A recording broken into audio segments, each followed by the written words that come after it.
मैं मालकिन के कमरे में गई। मैंने अपने कपड़े उतारे और मालकिन का वह नाइटी गाउन पहन लिया जिसमें से मेरा पूरा बदन छलक रहा था। मैंने जानबूझकर ऊपर के 2 बटन खुले रखे ताकि मालिक यह नज़ारा देख सके। उनकी नज़र मुझसे हट ही नहीं रही थी, कभी ऊपर कभी नीचे, बस देखते जा रहे थे। उन्होंने मेरा हाथ पकड़ा और दरवाज़ा बंद कर दिया और मुझे बेड पर बिठाया। फिर मैंने दोनों निकाल कर मालिक ने पूरी रात, मेरा नाम शालिनी है। मैं 24 साल की हूँ, देखने में बहुत खूबसूरत और जवान हूँ। मेरी शादी सुरेश नाम के लड़के से हुई थी जो देखने में ऊंचा, लंबा और हट्टा-कट्टा था। मुझे वह शादी करके अपने मालिक के घर ले आया जहाँ वह काम करता था। मालिक ने उसे एक रूम दिया था रहने के लिए। मैं भी खुशी खुशी उसके साथ शहर आ गई। मालिक को जैसे ही पता चला, वह मुझसे मिलने के लिए आई और कहने लगी, अगर तुम चाहो तो हमारे घर पर कपड़े, बर्तन और झाड़ू पोछा का काम कर सकती हो, जिससे 2 पैसे तुम भी कमा पाओगी और तुम्हारा मन भी बहल जाएगा। सुरेश ने कहा, हाँ हाँ, क्यों नहीं मालकिन, कल से आ जाएगी। अगले दिन से मैं उसके वहाँ काम करने लगी। हमारा गुजरा हो ही रहा था गुजारा कि अचानक एक दिन सुरेश की तबीयत खराब हो गई। जिसे जैसे ही अस्पताल में ले गए, डॉक्टर ने उसे मृत घोषित कर दिया। अभी हमारी शादी को सिर्फ 2 ही साल तो हुए थे। मैं कितनी बदनसीब थी कि पति का प्यार अभी ठीक से मैं पाई भी नहीं थी। उतने में ही मेरा पति चल बसा। सुरेश के जाने के बाद मैं उसके गांव वाले घर में रहने लगी, जहां पर मुझे दिन रात ताने मारे जाते थे। मुझे यह कहा जाता था कि मैं अपने पति को खा गई।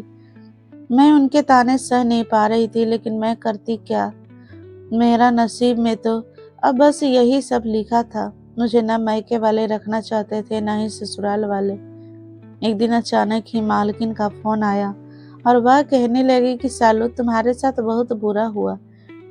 सुरेश हमारा बहुत ही वफादार था। अगर कभी तुम्हें किसी चीज की जरूरत हो तो तुम बेझिझक हमसे कहना। उनका इतना कहने पर ही मैं रोने लगी और मैंने अपनी आप बीती उन्हें बताई।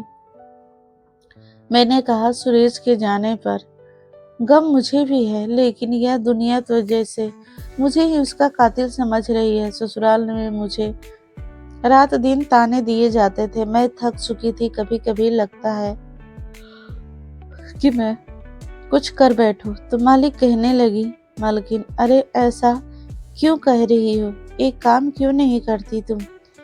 मेरे यहाँ वापस आ जा। मैं यहाँ तुम्हें रोटी, कपड़ा और मकान दूंगी। बदले में तुम जो काम करती थी वह करती रहना। तुम्हारे लिए मेरे घर के दरवाजे हमेशा खुले हैं। मैं रात भर उसकी बात में सोचती रही। मैंने सोचा कि वह सही तो कह रही है, मुझे सिर्फ रोटी, कपड़ा और मकान ही तो चाहिए। अगर मैं यही रोती रही तो इनके ताने सुन सुनकर पागल हो जाऊंगी। इससे बेहतर होगा कि मैं मालकिन के पास ही चली जाऊं। अगले दिन मैं किसी को बिना बताए वहां से निकल गई। बस में बैठकर मैं शहर आ गई। मालकिन मुझे देखते ही बहुत खुश हुई। मेरे मालिक भी बहुत अच्छे थे। वो बहुत समझदार थे। मुझे मालिक और मालकिन दोनों ही अच्छे लगते थे। मालिक कहने लगे, सालू, अब तुम्हें चिंता करने की कोई जरूरत नहीं है। तुम्हारा पूरा खर्च हम उठाएंगे। तुम्हें किसी भी चीज की जरूरत हो तो तुम बेझिझक होकर मुझसे मांग लेना। मैंने हाँ में सिर हिलाया और अपने कामों में व्यस्त हो गई। अब मैं दिन रात मालिक और मालकिन के कामों में लगी रहती। उनके लिए खाना बनाना, उनके लिए बर्तन धोना। कभी कभी मैं मालकिन की सर की मालिश कर देती, क्योंकि उनकी तबीयत कुछ खास अच्छी नहीं रहती। पूरा दिन तो मानो मेरा निकल जाता, लेकिन जैसे ही रात होती थी मुझे सुरेश की यादें सताती थी। मैं तन्हा अकेली तड़पती थी। सूरज मुझे बहुत प्यार करता था। ऐसे ऐसा एक दिन नहीं बीतता था जब वो मुझे प्यार ना करे। लेकिन यह बात मालिक और मालकिन भी अच्छी तरह समझते थे।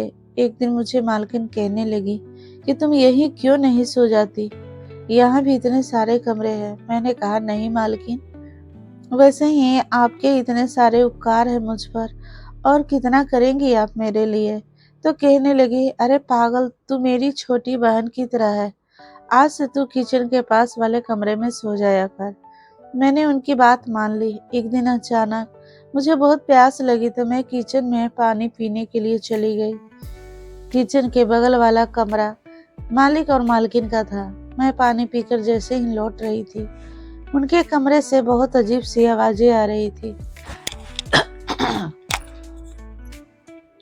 मैं कान लगाकर सुनने लगी तो जैसे लग रहा था उनके बीच घमासान क्रिकेट का मैच खेला जा रहा हो।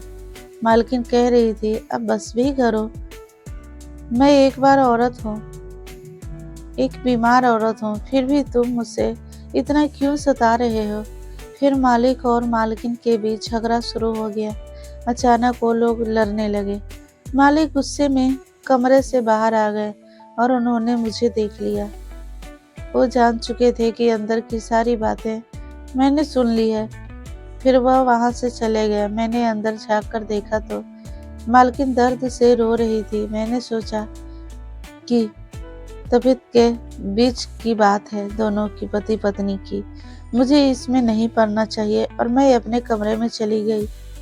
पूरी रात मैं सो नहीं पाई। मैं सोच रही थी कि मालकिन शायद मालिक को पूरा प्यार नहीं दे पाती, क्योंकि उनकी बीमारी की वजह से अगले दिन सुबह मालकिन सो रही थी। मैंने मालिक को चाय और नाश्ता दिया।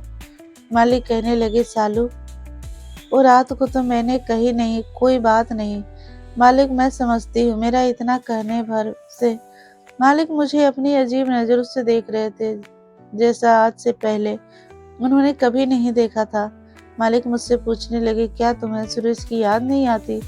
तो मैंने भी कह दिया, आती है, बहुत ज्यादा, लेकिन मैं क्या कर सकती हूँ।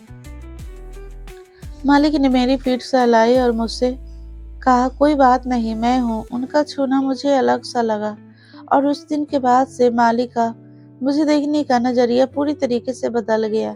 वो हर छोटी छोटी बातें के लिए सालू सालू करते, चाहे पानी पीना हो, चाय पीना हो या कोई भी काम हो।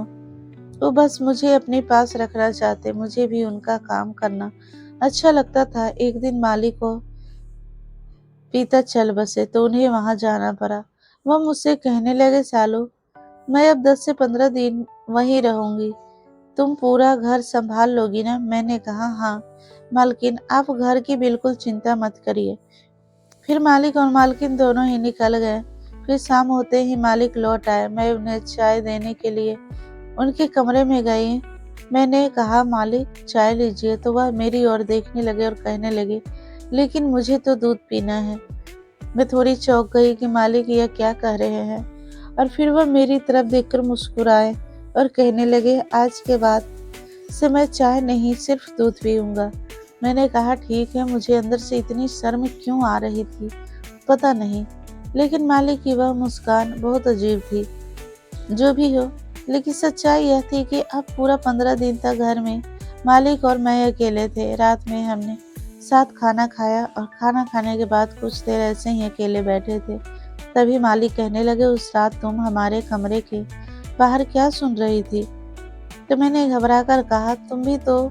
नहीं, कुछ भी नहीं, मैं क्या सुनूंगी। तो वह कहने लगे, मैं जानता हूँ, तुमने हमारी सारी बातें सुनी और कहीं न कहीं तुम्हारे मन में यही होगा कि मैं ही गलत हूँ, कि एक बीमार औरत को मैं कितना सताता हूँ। लेकिन तुम ही बताओ, इसमें मेरी क्या गलती है? मुझे जो चाहिए होता है वो तुम्हारी मालकिन मुझे दे नहीं पाती। हर रात उसका कोई न कोई बहाना होता है। कभी यह दर्द हो रहा है, कभी वह दर्द हो रहा है। मैं पूरे दिन कमाता हूँ और बदले में यही चाहता हूँ कि रात को अपनी बीवी को प्यार करूँ और अपनी बीवी से प्यार पाऊँ। क्या मेरी सोच गलत है? तो मैंने कहा, नहीं, बिल्कुल भी नहीं। मालिक, किसी भी आदमी को यही सोच होती है कि रात को वह अपनी बीवी के साथ रुक क्यों गई। बोलो।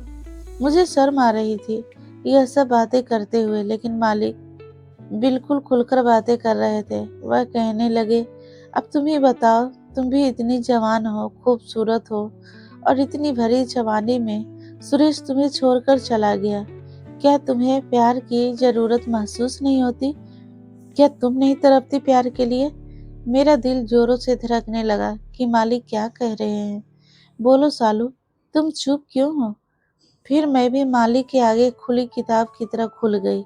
मैंने कहा, हाँ, बिल्कुल तड़पती हूँ, और मेरी तरफ सिर्फ मैं ही जानती हूँ। ऐसा एक भी दिन नहीं बीतता था कि सुरेश और मेरे बीच वो सब ना हो। वह वैसे ही रूम पर आता था और मुझ पर टूट पड़ता था। फिर धीरे से मैं मालिक मेरे पास आए और कहने लगे कि तुम हो ही इतनी खूबसूरत कि कोई भी तुम पर टूट पड़े। तुम्हारा यह गोरा बदन, नशीली आंखें गुलाब जैसी फूलियों की तरह, तुम्हारे होठ पर और उभार तो ऐसे कि जिन पर से नजर ही ना हटे। मैं शर्मा रही थी और मालिक मेरी तरफ खींचे जा रहे थे। मैं अपने कमरे में जाने लगी तो मालिक ने मेरा हाथ पकड़ लिया और कहने लगे, देखो सालू, मैं तुम्हारे साथ कोई जबरदस्ती नहीं करना चाहता, लेकिन अगर तुम चाहो तो मैं सुरेश की कमी पूरा कर सकता हूँ।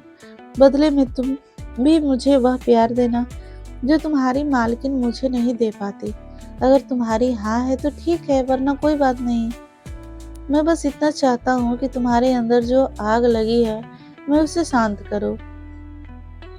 हम एक दूसरे का सहारा बन सकते हैं। तुम्हारी मालकिन की बीमारी की वजह से वो मुझे ठीक से 2-3 मिनट का प्यार तक नहीं दे पाती, लेकिन जिस तरह से सुरेश तुम्हें घंटों तक का प्यार देता था, वही प्यार मैं दे सकता हूँ।